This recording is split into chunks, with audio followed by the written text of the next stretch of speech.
Hi friends, welcome back to our channel. ഇന്ന് നമ്മൾ discuss ചെയ്യാൻ പോകുന്നത് കാലിക്കറ്റ് യൂണിവേഴ്സിറ്റിയിലെ 5th സെമസ്റ്റർ ബികോം ടാക്സേഷൻ്റെ സ്പെഷ്യലൈസേഷൻ പേപ്പറായിട്ടുള്ള indirect tax law and practice ആണ്.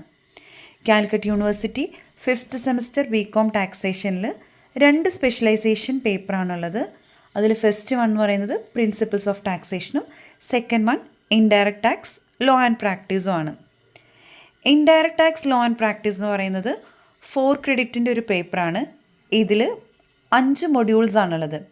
4 മൊഡ്യൂൾസ് നിങ്ങൾക്ക് തിയറിയും 5ാമത്തെ മൊഡ്യൂൾ ഓപ്പൺ എൻഡഡ് മൊഡ്യൂളാണ്. അതിൽ നിങ്ങളുടെ പ്രാക്ടിക്കം സെക്ഷനാണ് വരുന്നത്. മനസ്സിലായി എന്ന് കരുതുന്നു. ഈ ഒരു വീഡിയോയിൽ നമ്മൾ ഈ ഒരു സബ്ജക്റ്റിൻ്റെ ഫസ്റ്റ് മൊഡ്യൂളിൽ വരുന്ന ചില ടോപ്പിക്സുകളാണ് ഡിസ്കസ് ചെയ്യാൻ പോകുന്നത്.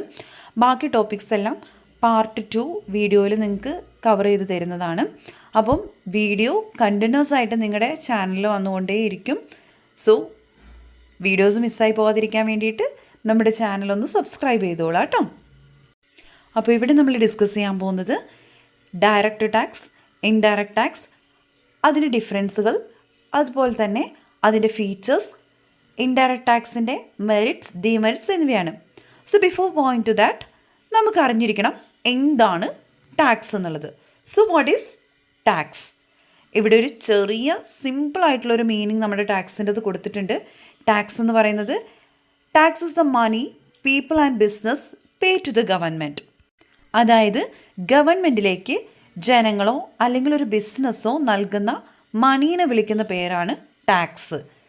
ടാക്സ് എന്ന് പറഞ്ഞാൽ ജനങ്ങൾ അല്ലെങ്കിൽ ഒരു ബിസിനസ് ഗവൺമെൻറ്റിന് പേ ചെയ്യുന്ന എമൗണ്ടിന് കൊടുക്കുന്ന പേരാണ് ടാക്സ് എന്ന് പറയുന്നത്. സിമ്പിളായിട്ട് നമുക്ക് പറയാം, ടാക്സ് എന്ന് പറയുന്നത് ഒരു കമ്പൽസറി പേയ്മെൻ്റ് ആണ്. കമ്പൽസറി പേയ്മെൻ്റ് ആണ്. അതുപോലെ തന്നെ it is a revenue to the government. അപ്പോൾ 2 പോയിൻറ്റ്സ് വെച്ചുകൊണ്ട് നമുക്ക് ടാക്സിനെ പറയാം. ടാക്സ് എന്ന് പറയുന്നത് കമ്പൽസറി പേയ്മെൻ്റ് ആണ് and it is a revenue for the government. ഗവൺമെൻറ്റിന് കിട്ടാവുന്ന റവന്യൂ ആണ്. ഇത്രയേ ഉള്ളൂ ടാക്സ് എന്ന് പറഞ്ഞാൽ. അപ്പോൾ ടാക്സിനെ നമ്മൾ 2ആയിട്ട് തരം തിരിച്ചിട്ടുണ്ട്, ഡയറക്റ്റ് ടാക്സ് എന്നും ഇൻഡയറക്റ്റ് ടാക്സ് എന്നും. ഈ ഒരു ഡയഗ്രത്തിൽ നോക്കിയാൽ നിങ്ങൾക്ക് മനസ്സിലാവും ടാക്സ് 2 വിധേനയുണ്ട്, ഡയറക്റ്റ് ടാക്സും ഇൻഡയറക്റ്റ് ടാക്സും. ഈ ഒരു ഡയഗ്രത്തിൽ ക്ലിയർ ആയിട്ട് പറയുന്നുണ്ട്, ഡയറക്റ്റ് ടാക്സ് എന്ന് പറഞ്ഞാൽ it is paid directly, indirect tax എന്ന് പറഞ്ഞാൽ കളക്റ്റഡ് ലേറ്റർ. അപ്പോൾ ഡയറക്റ്റ് ടാക്സിനും ഇൻഡയറക്റ്റ് ടാക്സിനും എക്സാമ്പിൾസും കൂടിയാണ് അതിൽ കൊടുത്തിട്ടുള്ളത്. ഇവിടെ നമ്മൾ ഡയറക്റ്റ് ടാക്സും ഇൻഡയറക്റ്റ് ടാക്സും എന്താണെന്നുള്ളത് കുറച്ചുകൂടി ഡീറ്റെയിൽ ആയിട്ട് നോക്കുകയാണ്. So the first type of tax that is direct tax. Direct tax എന്ന് പറഞ്ഞാൽ it is paid by the person or business. It cannot be passed to someone else. അതായത് ഗവൺമെൻറ്റിലേക്ക് ഒരു ബിസിനസ്സോ ജനങ്ങളോ ഡയറക്റ്റായിട്ട് പേ ചെയ്യുന്ന ടാക്സിനെയാണ് ഡയറക്റ്റ് ടാക്സ് എന്ന് പറയുന്നത്. ഈ ഡയറക്റ്റ് ടാക്സ് നമുക്ക് വേറൊരാളിലേക്ക് എന്ത് ചെയ്യാൻ പറ്റില്ല, ഷെയർ ചെയ്യാനായിട്ട് പറ്റില്ല. ആർക്കാണോ ടാക്സ് അടയ്ക്കേണ്ടത് അല്ലെങ്കിൽ ഏത് വ്യക്തിയാണോ ടാക്സ് അടയ്ക്കേണ്ടത് ആ വ്യക്തി തന്നെ ഗവൺമെൻറ്റിലേക്ക് അയച്ചിരിക്കണം അല്ലെങ്കിൽ ഗവൺമെൻറ്റിലേക്ക് അടച്ചിട്ടുണ്ടായിരിക്കണം. അല്ലാതെ അതിൻ്റെ ഒരു ബേർഡൻ വേറൊരാളിലേക്ക് നമുക്ക് എന്ത് ചെയ്യാൻ കഴിയില്ല, ഷിഫ്റ്റ് ചെയ്യാൻ കഴിയില്ല. അപ്പോൾ ഡയറക്റ്റ് ടാക്സ് എന്താണെന്നും അതിൻ്റെ എക്സാമ്പിൾ എന്താണെന്നുമാണ് അവിടെ കൊടുത്തിരിക്കുന്നത്. അപ്പോൾ ഡയറക്റ്റ് ടാക്സ് എന്ന് പറഞ്ഞാൽ ഗവൺമെൻറ്റിലേക്ക് ഡയറക്റ്റായിട്ട് പേ ചെയ്യാണ്. It cannot be shifted to anyone else. വേറൊരാൾക്കും അല്ലെങ്കിൽ വേറൊരാളിലേക്കും അത് എന്ത് ചെയ്യാൻ പറ്റില്ല, ഷിഫ്റ്റ് ചെയ്യാൻ പറ്റില്ല. അതിൻ്റെ എക്സാമ്പിൾസ് ആണ് ഓരോ പോയിൻറ്റ്സ് ആയിട്ട് അവിടെ കൊടുത്തിരിക്കുന്നത്. ഡയറക്റ്റ് ടാക്സിൻ്റെ example income tax, business tax, tax on money or property, അല്ലെങ്കിൽ നമുക്ക് പ്രോപ്പർട്ടി ടാക്സ് എന്ന് പറയാം. ഇതിൻ്റെ എക്സാമ്പിൾസും കാര്യങ്ങളും ഡീറ്റെയിൽ ആയിട്ട് നമുക്ക് അടുത്ത സ്ലൈഡുകളിൽ കാണാൻ പറ്റും. സോ നെക്സ്റ്റ് എന്ന് പറയുന്നത് next type of tax that is indirect tax. Indirect tax ആ പേരിൽ അങ്ങനെ തന്നെ ഉണ്ട്. It is not paid directly. അത് ഡയറക്റ്റ് ആയിട്ടല്ല പേ ചെയ്യുന്നത്, ഇൻഡയറക്റ്റ് ആയിട്ടാണ്. ഇൻഡയറക്റ്റ് എന്ന് പറഞ്ഞാൽ എന്താ, added to the price of things you buy the customer pays it. അതായത് നമ്മളെപ്പോഴും ഡീൽ ചെയ്യുന്ന ഒരു കാര്യമാണ് ഇൻഡയറക്റ്റ് ടാക്സ് എന്ന് പറയുന്നത്. നമ്മളിപ്പോൾ ഫോർ എക്സാമ്പിൾ പറയുകയാണെങ്കിൽ ഒരു കടയിൽ പോയി സാധനം മേടിക്കുന്നു. ആ സാധനം മേടിക്കുമ്പം ചിലപ്പം അതിൻ്റെ പ്രൈസിനോട് കൂടിയിട്ട് ഒരു ടാക്സും കൂടി ഉൾപ്പെട്ട എമൗണ്ട് ആയിരിക്കും നമ്മൾ അതിൻ്റെ വിലയായിട്ട് കൊടുക്കുന്നത്. അതിനെയാണ് ഇൻഡയറക്റ്റ് ടാക്സ് എന്ന് വിളിക്കുന്നത്. അതായത് ഒരു ഡ്രസ്സ് വാങ്ങിക്കാൻ പോയി, അപ്പോൾ ആ ഡ്രസ്സിൻ്റെ ആക്ച്വൽ എമൗണ്ട് എന്ന് പറയുന്നത് ചിലപ്പം 500 റുപ്പീസ് ആയിരിക്കാം. നമ്മളൊരു ടാക്സും കൂടെ ആഡ് ചെയ്തുകൊണ്ട് ചിലപ്പോൾ ആ ഡ്രസ്സിന് പേ ചെയ്യുന്ന എമൗണ്ട് 550 റുപ്പീസ് ആയിരിക്കും. അപ്പോൾ ഡ്രസ്സിൻ്റെ എമൗണ്ട് നമ്മൾ കൊടുക്കുമ്പോൾ 550 റുപ്പീസ് ആയിരിക്കും. അതിനകത്ത് ഡ്രസ്സിൻ്റെ എമൗണ്ടും അതുപോലെ തന്നെ അതിൻ്റെ ടാക്സും കൂടി ഉൾപ്പെട്ടിട്ടുള്ള എമൗണ്ട് ആയിരിക്കും നമ്മൾ പേ ചെയ്യുന്നത്. അങ്ങനെയുള്ള ടാക്സിനെയാണ് എന്തെന്ന് വിളിക്കുന്നത്? ഇൻഡയറക്റ്റ് ടാക്സ് എന്ന് വിളിക്കുന്നത്. ഈ ഇൻഡയറക്റ്റ് ടാക്സ് പേ ചെയ്യുന്നത് കസ്റ്റമേഴ്സ് ആയിരിക്കും. ആരാണോ ആ സാധനം വാങ്ങിച്ച് ഉപയോഗിക്കുന്ന ആൾ, അല്ലെങ്കിൽ ആരാണോ ആ സാധനം വാങ്ങിക്കുന്ന ആൾ, ആ ആളായിരിക്കും എന്ത് ചെയ്യുന്നത്? ടാക്സ് പേ ചെയ്യുന്നത്. ഇൻഡയറക്റ്റ് ടാക്സിൻ്റെ എക്സാമ്പിൾസ് ആണ് അവിടെ കൊടുത്തിരിക്കുന്നത്. Sales tax, import tax, tax on products like fuel. അപ്പം ഇതിൻ്റെയും ഡീറ്റെയിൽ ആയിട്ടുള്ള കാര്യങ്ങൾ നമ്മൾ അടുത്ത സ്ലൈഡുകളിൽ ഡിസ്കസ് ചെയ്യുന്നുണ്ട്. സോ നമ്മളിവിടെ ഡിസ്കസ് ചെയ്തത് 2 ടൈപ്പ് ഓഫ് ടാക്സ് ആണുള്ളത്, ഡയറക്റ്റ് ടാക്സും ഇൻഡയറക്റ്റ് ടാക്സും. ഡയറക്റ്റ് ടാക്സ് എന്ന് പറഞ്ഞാൽ it is paid directly to the government. ഗവൺമെൻറ്റിലേക്ക് നേരിട്ട് ഒരു വ്യക്തിയോ ബിസിനസ്സോ അടയ്ക്കുന്ന എമൗണ്ടാണ് ഡയറക്റ്റ് ടാക്സ് എന്ന് പറയുന്നത്. ഇൻഡയറക്റ്റ് ടാക്സ് എന്ന് പറഞ്ഞാൽ നേരിട്ട് അടയ്ക്കുന്നില്ല, ഒരു ഇൻ്റർമീഡിയറി വഴിയാണ് നമ്മൾ അടയ്ക്കുന്നത്. അതായത് വാങ്ങിക്കുന്ന കസ്റ്റമറാണ് ടാക്സ് അടയ്ക്കുന്നത്. കസ്റ്റമർ ഒരു സെല്ലർക്ക് കൊടുക്കും, സെല്ലറാണ് അത് ഗവൺമെൻറ്റിലേക്ക് എത്തിച്ചു കൊടുക്കുന്നത്. ആ ടൈപ്പ് ഓഫ് ടാക്സിനെയാണ് എന്തെന്ന് വിളിക്കുന്നത്? ഇൻഡയറക്റ്റ് ടാക്സ് എന്ന് വിളിക്കുന്നത്. അതായത് നമ്മൾ എന്തെങ്കിലും ഒരു സാധനം വാങ്ങിച്ച പ്രൈസിനകത്ത് ഈ ടാക്സും കൂടി ഉൾപ്പെട്ട പ്രൈസായിരിക്കും നമ്മൾ കൊടുക്കുന്നത്. അങ്ങനെയുള്ള ടാക്സിനെയാണ് ഇൻഡയറക്റ്റ് ടാക്സ് എന്ന് വിളിക്കുന്നത്. Next, features of indirect tax. Indirect ടാക്സിൻ്റെ ഫീച്ചേഴ്സ് എന്തൊക്കെയാണെന്നുള്ളതാണ് അടുത്തത് നമുക്ക് പഠിക്കാനുള്ളത്. ഇൻഡയറക്റ്റ് ടാക്സ് എന്താണെന്ന് നമ്മൾ പറഞ്ഞു. നമ്മൾ ഡയറക്റ്റ് ആയിട്ടല്ല അത് അടയ്ക്കുന്നത്, ഒരു ഇൻ്റർമീഡിയറിക്ക് കൊടുത്തിട്ട് ആ ഇൻ്റർമീഡിയറിയാണ് അത് ഗവൺമെൻറ്റിലേക്ക് എത്തിക്കുന്നത്. അപ്പോൾ അതിൻ്റെ പ്രത്യേകതകൾ എന്തൊക്കെയാണെന്നുള്ളതാണ് പറയുന്നത് കേട്ടോ. So the first feature is shiftable. Indirect tax എന്ന് പറയുന്നത് നമുക്ക് എന്ത് ചെയ്യാൻ പറ്റും? ഷിഫ്റ്റ് ചെയ്യാൻ പറ്റും.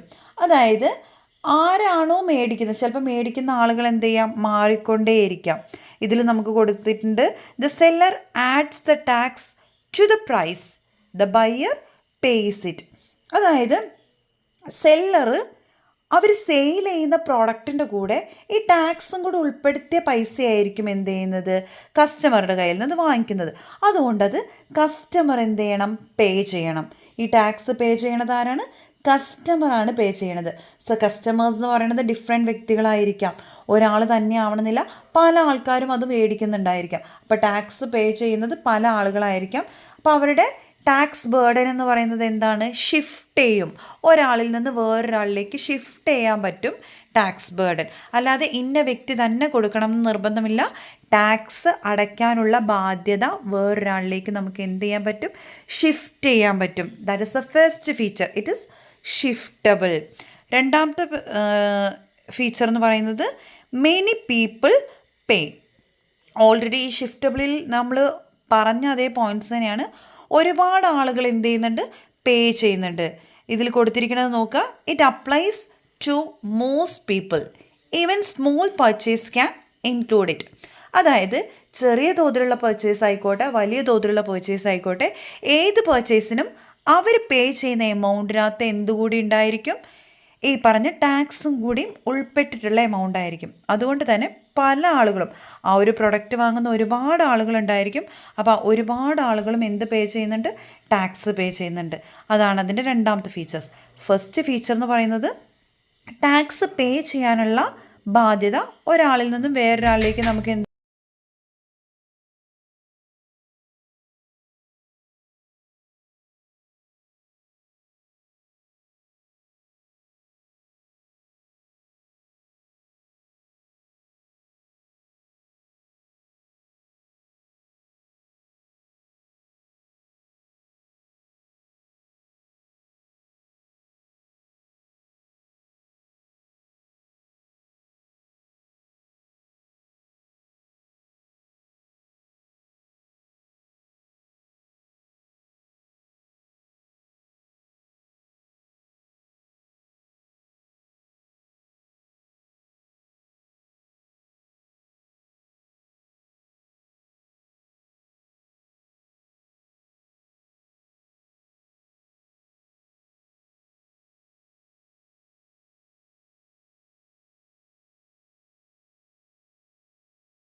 തേർഡ് ഫീച്ചർ എന്ന് പറയുന്നത് ഹിഡൻ ഇൻ പ്രൈസ് എന്നുള്ളതാണ്.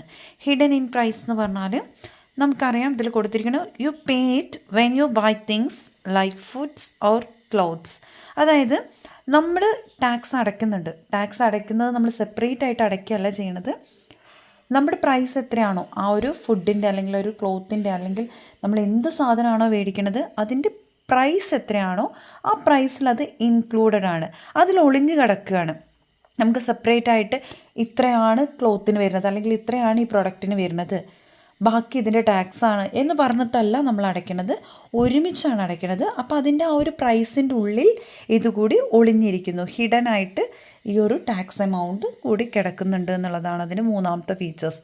ഹിഡൻ ഇൻ പ്രൈസ്, ആ ഒരു പ്രോഡക്റ്റിൻ്റെ വിലയിൽ ഈ ടാക്സും കൂടി ഇൻക്ലൂഡഡ് ആണ്.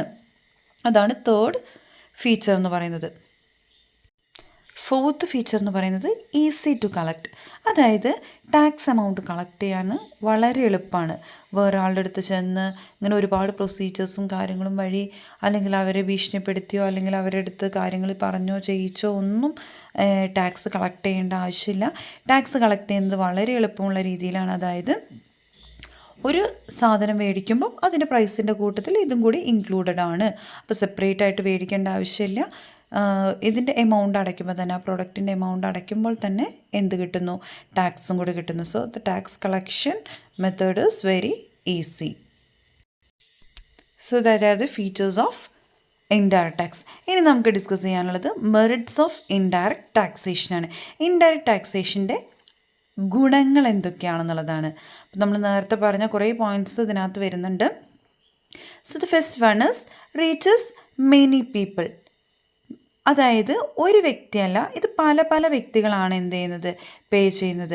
അപ്പം ചെറിയ ചെറിയ എമൗണ്ട് പല പല വ്യക്തികൾ പേ ചെയ്യുന്നതിലൂടെ ഗവൺമെൻറ്റിന് നല്ലൊരു റവന്യൂ ലഭിക്കുന്നു. അതാണ് ഇതിൻ്റെ ഫസ്റ്റ് മെറിറ്റ് എന്ന് പറയുന്നത്. ജനങ്ങൾ പല പല ആളുകളാണിത് പേ ചെയ്യുന്നത്. അവരുടെ ചെറിയ ചെറിയ എമൗണ്ടുകൾ കിട്ടുമ്പോൾ തന്നെ ഗവൺമെൻറ്റിന് അതെന്താവുന്നു, ഒരു ഗുഡ് റവന്യൂ ആവുന്നു. സെക്കൻഡ് മെറിറ്റ് എന്ന് പറയുന്നത് it is easy to collect. നമ്മൾ നേരത്തെ ഓർമ്മിച്ചതുപോലെ ഇത് സെപ്പറേറ്റ് ആയിട്ട് കളക്ട് ചെയ്യുന്നില്ല. പ്രൈസ് കൊടുക്കുന്നതിൻ്റെ കൂട്ടത്തിൽ ഇതിൻ്റെ എമൗണ്ടും കൂടെ ആഡ് ചെയ്യുന്നത് കൊണ്ട് തന്നെ ഈസി ആയിട്ടത് കളക്ട് ചെയ്ത് കിട്ടും. അതാണ് എൻ്റെ സെക്കൻഡ് മെറിറ്റ് എന്ന് പറയുന്നത്. Third merit can reduce harmful use. അതായത് ഹാംഫുൾ ആയിട്ടുള്ള കുറേ വസ്തുക്കളുണ്ട് നമ്മുടെ സൊസൈറ്റിക്കും നമ്മുടെ ജീവിതത്തിനൊക്കെ ഹാംഫുൾ ആയിട്ടുള്ള ടുബാക്കോ പോലെയുള്ള നെർക്കോട്ടിക്സ് പോലെയുള്ള ആൽക്കഹോളിക് പോലെയുള്ള കുറേ വസ്തുക്കളുണ്ട്. അപ്പോൾ ഇതിനൊക്കെ ടാക്സ് റേറ്റ് എന്ന് പറയുന്നത് ഹൈ ടാക്സ് റേറ്റ് ആണ്.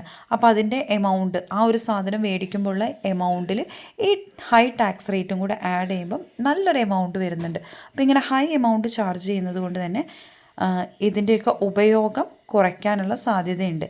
That is it can reduce harmful use. നമുക്ക് ഹാംഫുൾ ആയിട്ടുള്ള സാധനങ്ങളുടെ ഉപയോഗം കുറയ്ക്കാനുള്ള ചാൻസ് ഉണ്ട് എന്നാണല്ലോ പറയുന്നത്. ദെൻ ഫോർത്ത് മെറിറ്റ് എന്ന് പറയുന്നത് ഈസി ടു ചേഞ്ച്. അതായത് ഈ ടാക്സ് റേറ്റും കാര്യങ്ങളെന്ന് പറയുന്നത് എന്താണ്, ഫ്ലെക്സിബിളാണ്. ഗവൺമെൻറ്റിൻ്റെ ഇഷ്ടപ്രകാരം അല്ലെങ്കിൽ ആവശ്യപ്രകാരം അത് എന്ത് ചെയ്യാൻ നമുക്ക് ചേഞ്ച് ചെയ്യാനായിട്ട് പറ്റും. അതാണ് അതിൻ്റെ അടുത്ത മെറിറ്റ് എന്ന് പറയുന്നത്. So these are the merits of indirect taxation. It reaches many people. Second one it is easy to collect. Third one can reduce harmful use. Fourth one easy to change. Next the demerits of indirect taxation. ഒരു കോയിൻ്റെ ഇരുവശം പോലെ തന്നെ merit ഉണ്ടെങ്കിൽ അവിടെ എന്തുണ്ടാവും, ഡിമെറിറ്റും ഉണ്ടാവും. അപ്പോൾ ഈ ഇൻഡയറക്റ്റ് ടാക്സേഷന് നമ്മൾ നേരത്തെ പറഞ്ഞ 4 മെറിറ്റ് മാത്രമല്ല കുറച്ച് ഡിമെറിറ്റ്സും കൂടെ ഉണ്ട്. അപ്പോൾ എന്തൊക്കെ ഡിമെറിറ്റ്സ് ആണെന്നുള്ളതാണ് നോക്കുന്നത്. First one had on poor families. അതായത് എല്ലാവരും ഒരേ രീതിയിലാണ് ടാക്സ് പേ ചെയ്യേണ്ടത്.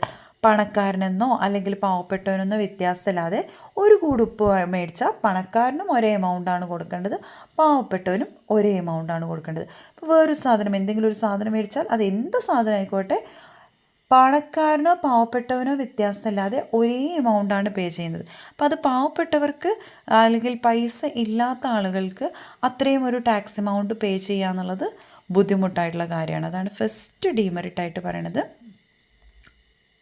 പാവപ്പെട്ട ആളുകൾക്ക്, പുവർ ആയിട്ടുള്ള ആളുകൾക്ക് ഈ ഒരു എമൗണ്ട് പേ ചെയ്യുക എന്നുള്ളത് ബുദ്ധിമുട്ടായിട്ടുള്ള കാര്യമാണ്. സെക്കൻഡ് ഡിമെറിറ്റ് എന്ന് പറയുന്നത് can raise price. Can raise price എന്ന് പറഞ്ഞാൽ the tax can make good and services cost more. അതായത് ഇപ്പം ഒരു പ്രോഡക്റ്റിൻ്റെ വില കൂടാതെ അതിൻ്റെ കൂട്ടത്തിൽ ടാക്സും കൂടെ ഇൻക്ലൂഡ് ചെയ്ത എമൗണ്ടാണ് അവർ പേ ചെയ്യുന്നത്. സോ ടാക്സും കൂടെ ഇൻക്ലൂഡഡ് ആയിട്ട് വരുമ്പം ആ ഒരു പ്രോഡക്റ്റിൻ്റെ ടോട്ടൽ എമൗണ്ട് എന്ന് പറയുന്നത് കൂടുതലായിരിക്കും. അതുകൊണ്ട് എന്താണ്, നമ്മളൊരു ഇൻഡയറക്റ്റ് ടാക്സ് അടയ്ക്കുകയാണെന്നുണ്ടെങ്കിൽ നമ്മൾ വാങ്ങിക്കുന്ന പ്രോഡക്റ്റിൻ്റെ പ്രൈസ് എന്തായിരിക്കും, കൂടുതലായിരിക്കും. കാരണം ഓൾറെഡി ആ പ്രോഡക്റ്റിൻ്റെ പ്രൈസ് പ്ലസ് ടാക്സും കൂടെ അടങ്ങിയതായതുകൊണ്ട് തന്നെ അതിൻ്റെ വില എന്ന് പറയുന്നത് എന്തായിരിക്കും, കൂടുതലായിരിക്കും. That is a second demerit. Third demerit, people may not notice it. അതായത് എത്രയാണ് ടാക്സ് അല്ലെങ്കിൽ എന്താണ് ടാക്സ് എന്നുള്ളതിനെക്കുറിച്ച് ആളുകൾക്ക് അത്ര വലിയ അവബോധം ഉണ്ടാവില്ല. അപ്പം അവർക്ക് ടാക്സിനെ കുറിച്ചിട്ടുള്ളൊരു ബോധ്യം അല്ലെങ്കിൽ ബോധം ഉണ്ടാവില്ല എന്നാണ് പറയുന്നത്. ഇൻഡയറക്റ്റ് ടാക്സ് എന്ന് പറയുന്നത് ആ ഒരു പ്രൈസിൻ്റെ കൂട്ടത്തിൽ ഇൻക്ലൂഡഡ് ആയതുകൊണ്ട് തന്നെ എത്ര രൂപയാണ് ടാക്സ് അടയ്ക്കുന്നതെന്നും എന്നുള്ള കാര്യങ്ങളൊന്നും ജനങ്ങൾക്ക് അറിയുന്നുണ്ടാവില്ല. അപ്പോൾ ടാക്സിനെ കുറിച്ചുള്ള അവയർനെസ് ആളുകളിലേക്ക് ഉണ്ടാവില്ല എന്നാണ് അതിൻ്റെ അടുത്ത ഡീമെറിറ്റായിട്ട് പറയുന്നത്. Last demerit, hard to manage. It need strong system to stop cheating and mistake. അതായത് ഇങ്ങനെ ഇൻഡയറക്റ്റ് ടാക്സ് പേ ചെയ്യുന്നതിലൂടെ ചീറ്റിങ്ങും മിസ്റ്റേക്സും കാര്യങ്ങളൊക്കെ വരാനുള്ള ചാൻസ് കൂടുതലാണ് എന്നാണ് അടുത്തൊരു ഡീമെറിറ്റായിട്ട് പറയുന്നത്. So here we discussed about the demerits of indirect taxation. Indirect ടാക്സേഷനെ കൊണ്ടുള്ള ഡീമെറിറ്റ്സ് എന്തൊക്കെയാണെന്നുള്ളതാണ് പറഞ്ഞത്. ഫസ്റ്റ് ഡീമെറിറ്റ് എന്ന് പറയുന്നത് എല്ലാ ആളുകളും ഒരുപോലെ പേ ചെയ്യേണ്ടത് കൊണ്ട് തന്നെ പുവറിന് അത്രയൊരു എമൗണ്ട് പേ ചെയ്യുക എന്നുള്ളത് ബുദ്ധിമുട്ടായിരിക്കും. രണ്ടാമത്തത് പറഞ്ഞത് എന്താണ്, ഗുഡ്സിൻ്റെ പ്രൈസിൽ ടാക്സും കൂടെ കൂടുന്നത് കൊണ്ട് അതിൻ്റെ ടോട്ടൽ എമൗണ്ട് എപ്പോഴും കൂടുതലായി നിൽക്കാനുള്ള ചാൻസ് ഉണ്ട് എന്നുള്ളതാണ്. മൂന്നാമത്തത് ആളുകൾക്ക് ഇങ്ങനൊരു പ്രൈസിൻ്റെ കൂട്ടത്തിൽ ഇൻക്ലൂഡ് ചെയ്യുകയാണ് ടാക്സ്. അതൊരു ടാക്സിനെ കുറിച്ച് അത്ര വലിയ അവബോധ്യം ഉണ്ടാവാനുള്ള സാധ്യത കുറവായിരിക്കും. അതാണ് മൂന്നാമത്തെ ഡീമെറിറ്റായിട്ട് പറയുന്നത്. നാലാമത്തത് ഇറ്റ് ഹാഡ്സ് ടു മാനേജ്. അതിൽ ചീറ്റിങ്സും മിസ്റ്റേക്സും കാര്യങ്ങളൊക്കെ വരാനുള്ള ചാൻസ് ഉണ്ട്. സോ ഇറ്റ്സ് ഹാഡ്സ് to manage. So next we are going to discuss about the key differences. The difference between indirect tax and direct tax. Direct taxും indirect taxും തമ്മിലുള്ള ഡിഫറൻസ് ആണ് നോക്കുന്നത്. അതായത് ആരാണ് പേ ചെയ്യുന്നത് അല്ലെങ്കിൽ ആരാണ് പേ ചെയ്ത പോലെ ഫീൽ ചെയ്യുന്നത് എന്നുള്ള രീതിയിലാണ് അതിൻ്റെ ഡിഫറൻസ് കൊടുത്തിരിക്കുന്നത്. അപ്പോൾ ഫസ്റ്റ് ഹെഡിങ് നോക്കുക, ഡയറക്റ്റ് ടാക്സ്, ഇൻഡയറക്റ്റ് ടാക്സ് എന്ന് പറഞ്ഞിട്ട് നമ്മൾ കൊടുത്തിട്ടുണ്ട്. അതിൻ്റെ ഫസ്റ്റ് പോയിൻ്റ്, അതിൻ്റെ ഇമ്പാക്റ്റ് ആർക്കാണ്. ഡയറക്റ്റ് ടാക്സ് എന്ന് പറയുന്നത് ആരാണോ അത് പേ ചെയ്യുന്നത് അവരിലേക്കാണ് അതിൻ്റെ ഇമ്പാക്റ്റ് വരുന്നത്. ഇൻഡയറക്റ്റ് ടാക്സ് എന്ന് പറയുന്നത് കസ്റ്റമേഴ്സിലേക്കാണ്. ആരാണോ ആ സാധനം വാങ്ങിക്കുന്നത് അവരിലേക്കാണ് അതിൻ്റെ ഇമ്പാക്റ്റ് വരുന്നത്. രണ്ടാമത്തെ ഡയറക്റ്റ് ടാക്സിൻ്റെ ഡിഫറൻസ് നോക്കുക, ഇൻസിഡൻസ്. അതായത് direct tax incidents and impact R on the same person. അതായത് ഡയറക്റ്റ് ടാക്സിൽ ആ ഒരു കാര്യം നടക്കുന്നതും അതുപോലെ തന്നെ ടാക്സ് പേ ചെയ്യുന്നതും എല്ലാം ഒരേ ഒരു വ്യക്തിയിലായിരിക്കാം, ഒരൊറ്റ വ്യക്തിയായിരിക്കാം. ടാക്സ് ബേർഡൻ ആരിലേക്ക് ഷിഫ്റ്റ് ചെയ്യുന്നില്ല, ആ വ്യക്തി തന്നെയാണ് എല്ലാ കാര്യങ്ങളും ചെയ്യേണ്ടത്. രണ്ടാമത്തെ ഇൻഡയറക്റ്റ് ടാക്സിൽ ഇൻസിഡൻസ് എന്ന് പറയുന്നത് ടാക്സിൻ്റെ ഇൻസിഡൻസും ഇമ്പാക്റ്റും വേറെ വേറെ വ്യക്തികൾക്കായിരിക്കാം, ഡിഫറെൻറ്റ് പേഴ്സൺസിനായിരിക്കാം. ഇമ്പാക്റ്റും ഇൻസിഡൻസും ഡിഫറെൻറ്റ് പേഴ്സൺസിൽ ആവുന്നത് ഇൻഡയറക്റ്റ് ടാക്സിൽ, സെയിം പേഴ്സൺ ആവുന്നത് ഡയറക്റ്റ് ടാക്സിൽ. നെക്സ്റ്റ് ബേസിസ് വെച്ചുകൊണ്ട് ഡയറക്റ്റ് ടാക്സും ഇൻഡയറക്റ്റ് ടാക്സും തമ്മിലുള്ള ഡിഫറൻസ് ആണ് നമ്മൾ നോക്കുന്നത്. അപ്പോൾ ജസ്റ്റ് നിങ്ങൾ ഈ ഒരു കോളം വൈസ് ഒന്ന് ശ്രദ്ധിക്കുക. ഇതിൻ്റെ ബേസിസ് ആണ് ഫസ്റ്റ് കോളം കൊടുത്തിരിക്കുന്നത്. സെക്കൻഡ് കോളത്തിൽ ഡയറക്റ്റ് ടാക്സ് എന്താണ്, തേർഡ് കോളത്തിൽ ഇൻഡയറക്റ്റ് ടാക്സ്. അപ്പോൾ ഫസ്റ്റ് എന്ന് പറയുന്നത് നേച്ചറിനെ അടിസ്ഥാനമാക്കിയിട്ടാണ് ഡിഫറൻസ് കൊടുത്തിരിക്കുന്നത്. ഫസ്റ്റ് ഡിഫറൻസ് നേച്ചറിനെ അടിസ്ഥാനമാക്കിയിട്ട്. ഡയറക്റ്റ് ടാക്സിൽ പറയുന്നത് goes up with income. Indirect tax often same for everyone. Direct ടാക്സിന് എന്ന് പറയുന്നത് ഇൻകത്തിനനുസരിച്ചിട്ടായിരിക്കും അവർ എന്ത് ചെയ്യേണ്ടത്, ടാക്സ് പേ ചെയ്യേണ്ടത്. ആർക്കാണോ ഇൻകം കൂടുതൽ അവർ കൂടുതൽ പേ ചെയ്യണം, ആർക്കാണോ ഇൻകം കുറവ് അവർ കുറവ് ടാക്സ് പേ ചെയ്യണം. അപ്പം ഇൻകത്തിനനുസരിച്ചിട്ടാണ് ടാക്സ് പേ ചെയ്യുക. ഇൻഡയറക്റ്റ് ടാക്സ് എന്ന് പറയുന്നത് എന്താണ്, എല്ലാ ആളുകൾക്കും ഒരേപോലെയായിരിക്കും ടാക്സ്. അത് ഇംഗത്തിനനുസരിച്ചിട്ടോ അല്ലെങ്കിൽ അവരുടെ ഒരു രീതിക്കനുസരിച്ചും ഒരു മാനദണ്ഡത്തിനനുസരിച്ചിട്ടും ടാക്സിൻ്റെ റേറ്റ് ആളുകൾക്ക് മാറി മാറി വരില്ല. അവർ ഉപയോഗിക്കുന്ന സാധനങ്ങൾക്കനുസരിച്ചിട്ട് എല്ലാവർക്കും ഒരേ ടാക്സ് റേറ്റ് ആയിരിക്കും. That is nature. Second one, difference on the basis of collection. ഏത് രീതിയിലാണ് കളക്ട് ചെയ്യുന്നത് എന്നതിനെ അടിസ്ഥാനമാക്കിയിട്ട് ഡിഫറൻസ് വരുന്നത്. ഡയറക്റ്റ് ടാക്സ് നമുക്കറിയാം, ഡയറക്റ്റ്ലിയാണ് ഗവൺമെൻറ്റിലേക്ക് പേ ചെയ്യുന്നത്. അപ്പം ഗവൺമെൻറ് ഡയറക്റ്റായിട്ട് അത് കളക്ട് ചെയ്യുകയാണ് ചെയ്യുന്നത്. ഇൻഡയറക്റ്റ് ടാക്സ് എന്ന് പറഞ്ഞാൽ കസ്റ്റമേഴ്സ് അത് സെല്ലേഴ്സിലേക്ക് എത്തിക്കുന്നു, സെല്ലേഴ്സ് അതെന്ത് ചെയ്യുന്നു, നമ്മളെ ഗവൺമെൻറ്റിലേക്ക് എത്തിക്കുന്നു. So there is an intermediary. ആ ഇൻ്റർമീഡിയറിയാണ് സെല്ലർ എന്ന് പറയുന്നത്. So it is collected by seller. കസ്റ്റമേഴ്സിൻ്റെ കയ്യിൽ നിന്ന് സെല്ലർ കളക്ട് ചെയ്യുന്നു, അത് ഗവൺമെൻറ്റിലേക്ക് എത്തിക്കുന്നു. നെക്സ്റ്റ് വൺ എന്ന് പറയുന്നത് ഇവേഷൻ. ഇവേഷൻ അനുസരിച്ചിട്ട് തമ്മിലെങ്ങനെ ഡിഫർ ചെയ്തിരിക്കുന്നതെന്ന് വെച്ചാൽ, നമുക്ക് ഡയറക്റ്റ് ടാക്സ് ഹൈഡ് ചെയ്യാൻ ബുദ്ധിമുട്ടാണ്. ഇന്നയാൾക്ക് ഇത്ര വരുമാനം ഉണ്ടെങ്കിൽ നമ്മൾ അത്രയും ടാക്സ് അടയ്ക്കണം. അത് ഹൈഡ് ചെയ്യുക എന്നുള്ളത് ബുദ്ധിമുട്ടാണ്. ഇവേഷൻ എന്ന് പറഞ്ഞാൽ മനഃപൂർവ്വം നമ്മൾ എന്ത് ചെയ്യാണ്, ടാക്സ് അടയ്ക്കാതെ ടാക്സ് വെട്ടിക്കുന്നതിനെയാണ് എന്തെന്ന് പറയുന്നത്, ടാക്സ് ഇവേഷൻ. സോ ഡയറക്റ്റ് ടാക്സിൽ ടാക്സ് ഇവേഷൻ ബുദ്ധിമുട്ടാണ്, ടാക്സ് നമുക്ക് ഹൈഡ് ചെയ്യാൻ പറ്റില്ല. ഇൻഡയറക്റ്റ് ടാക്സിൽ അതുപോലെ തന്നെ ഹാർഡറാണ്, നമുക്ക് ഹൈഡ് ചെയ്യാനായിട്ടുള്ള ബുദ്ധിമുട്ടുകളുണ്ട്. ഇപ്പോൾ രണ്ടിനകത്തും ടാക്സ് ഹൈഡ് ചെയ്യുക എന്നുള്ളത് ബുദ്ധിമുട്ടാണ്. അടുത്ത ഡിഫറൻസ് എന്ന് പറയുന്നത് it's on the basis of equity. ഇക്വിറ്റീനെ അടിസ്ഥാനമാക്കിയിട്ട് എങ്ങനെയാണ് ഡയറക്റ്റ് ടാക്സും ഇൻഡയറക്റ്റ് ടാക്സും എന്ന്.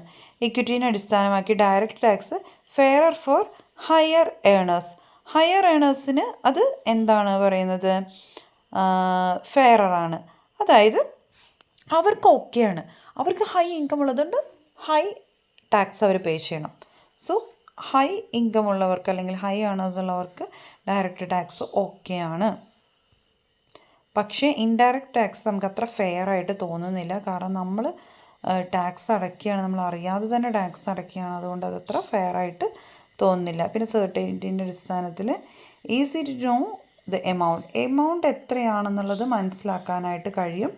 ഡയറക്റ്റ് ടാക്സിലാണെങ്കിൽ എമൗണ്ട് എത്രയാണെന്നുള്ളത് നമുക്ക് മനസ്സിലാക്കാൻ കഴിയും. ഇൻഡയറക്റ്റ് ടാക്സ് ആണെങ്കിൽ എമൗണ്ട് ചേഞ്ച് ആയിക്കൊണ്ടേയിരിക്കും. So this are the difference between direct tax and indirect tax. അടുത്തത് എക്സാമ്പിൾസ് ഓഫ് ഇൻഡയറക്റ്റ് ടാക്സ് ആണ്. മുന്നേ നമ്മൾ ഡയറക്റ്റ് ടാക്സും ഇൻഡയറക്റ്റ് ടാക്സും പറഞ്ഞു. ഇനി ഇതിൻ്റെ എക്സാമ്പിൾസ് ഏതൊക്കെയാണ് ഡയറക്റ്റ് ടാക്സിൽ വരുന്നത്, ഏതൊക്കെയാണ് ഇൻഡയറക്റ്റ് ടാക്സിൽ വരുന്നത്. നമ്മൾ ഓൾറെഡി ഫസ്റ്റ് പറഞ്ഞു കഴിഞ്ഞു. ഇൻകം ടാക്സ് ഇൻകത്തിനെ ബേസ് ചെയ്തുകൊണ്ട് ഡയറക്റ്റായിട്ട് ഗവൺമെൻറ്റിലേക്ക് പേ ചെയ്യുന്ന ടാക്സ് ആയതുകൊണ്ട് ഇൻകം ടാക്സ് ഒരു ഡയറക്റ്റ് ടാക്സാണ്. സെക്കൻഡ് ടാക്സ് എന്ന് പറയുന്നത് ഏതാണ്, ഡയറക്റ്റ് ടാക്സിൽ വരുന്ന സെക്കൻഡ് ടാക്സും തേർഡ് ടാക്സും അല്ലെങ്കിൽ കുറച്ച് അതിൻ്റേതായ എക്സാമ്പിൾസും കാര്യങ്ങളൊക്കെ നമ്മൾ മുന്നേ ആഡ് ചെയ്തിട്ടുണ്ടായിരുന്നു. ഇതിൽ ഫസ്റ്റ് വൺ പ്രോപ്പർട്ടി ടാക്സ് ആണ്. പ്രോപ്പർട്ടി ടാക്സ് എന്ന് പറഞ്ഞാൽ നമ്മുടെ കയ്യിൽ പ്രോപ്പർട്ടി ഉണ്ടെന്നുണ്ടെങ്കിൽ ആ പ്രോപ്പർട്ടിക്ക് മേലെ ഒരു ലിമിറ്റ് വെച്ചിട്ടുണ്ട്, അതിന് മേലെ ലിമിറ്റിന് മേലെ നമ്മുടെ കയ്യിൽ പ്രോപ്പർട്ടി ഉണ്ടെങ്കിൽ നമ്മൾ ടാക്സ് അടയ്ക്കണം. അപ്പോൾ അങ്ങനെയുള്ള ടാക്സിനെ വിളിക്കുന്ന പേരാണ് പ്രോപ്പർട്ടി ടാക്സ് എന്ന് പറയുന്നത്. Next the examples of indirect tax in practice. Indirect ടാക്സിൻ്റെ എന്തെന്ന് പറയുന്നത്, എക്സാമ്പിൾസ് എന്ന് പറയുന്നത് നമുക്കിവിടെ കൊടുത്തിട്ടുണ്ട്. നമുക്ക് ഏറ്റവും സുപരിചിതമായിട്ടുള്ള GST, ഇപ്പോൾ നിലവിൽ വന്ന് നമ്മൾ ഫേസ് ചെയ്തുകൊണ്ടിരിക്കുന്ന അല്ലെങ്കിൽ നമ്മൾ ഡെയിലി ലൈഫിലൊക്കെ യൂസ് ചെയ്തുകൊണ്ടിരിക്കുന്ന GST എന്ന് പറയുന്നത് ഇൻഡയറക്റ്റ് ടാക്സിൻ്റെ എക്സാമ്പിളാണ്. അതുപോലെ തന്നെ customs duty, excise duty. GST എന്ന് പറഞ്ഞാൽ നിങ്ങൾക്കറിയാം ഗുഡ്സ് ആൻഡ് സർവീസ് ടാക്സ്. ഒരു ഗുഡ്സ് സർവീസസ് മൂവ് ചെയ്യിക്കുമ്പോൾ നമ്മൾ കൊടുക്കുന്ന ടാക്സ് ആണ് ഏതെന്ന് പറയുന്നത് GST എന്ന് പറയുന്നത്. അടുത്തത് കസ്റ്റംസ് ഡ്യൂട്ടി. കസ്റ്റംസ് ഡ്യൂട്ടി എന്ന് പറഞ്ഞാൽ ഒരു സാധനം വേറൊരു കൺട്രിയിലേക്ക് കൊണ്ടുവരുമ്പോൾ നമ്മൾ കൊടുക്കുന്ന ടാക്സ് ആണ് ഏതെന്ന് പറയുന്നത് കസ്റ്റംസ് ഡ്യൂട്ടി എന്ന് പറയുന്നത്. എക്സൈസ് ഡ്യൂട്ടി എന്ന് പറഞ്ഞാൽ നമുക്ക് സിഗരറ്റ്സ്, ആൽക്കഹോൾസ്, ഫ്യൂവൽസ് അങ്ങനെയുള്ള സാധനങ്ങൾക്ക് നമ്മൾ കൊടുക്കുന്ന ടാക്സ് ആണ് ഏതെന്ന് പറയുന്നത് എക്സൈസ് ഡ്യൂട്ടി എന്ന് പറയുന്നത്. സോ വാറ്റ് അല്ലെങ്കിൽ GST, customs duty, excise duty, these are the examples of indirect taxes. So നമ്മുടെ ഈ പാർട്ട് 1 വീഡിയോയിൽ നമ്മൾ ഡിസ്കസ് ചെയ്തത് എന്താണ് ടാക്സ്, 2 ടൈപ്സ് ഓഫ് ടാക്സസ്, അതായത് ഡയറക്റ്റ് ടാക്സ്, ഇൻഡയറക്റ്റ് ടാക്സ്, അതിൻ്റെ കോൺസെപ്റ്റ്സ്, ഫീച്ചേഴ്സ്, ഇൻഡയറക്റ്റ് ടാക്സിൻ്റെ മെറിറ്റ്സ്, ഡിമെറിറ്റ്സ്, ഡയറക്റ്റ് ടാക്സും ഇൻഡയറക്റ്റ് ടാക്സും തമ്മിലുള്ള ഡിഫറൻസ്, അതിൻ്റെ എക്സാമ്പിൾസ്. ഇത്രയായിരുന്നു നമ്മൾ നോക്കിയിരുന്നത്. മനസ്സിലായിരിക്കുമെന്ന് പ്രതീക്ഷിക്കുന്നു. അപ്പം ഇതിൻ്റെ ബാക്കി ഭാഗങ്ങൾ അടുത്ത വീഡിയോയിൽ നിങ്ങൾക്ക് കാണാവുന്നതാണ്.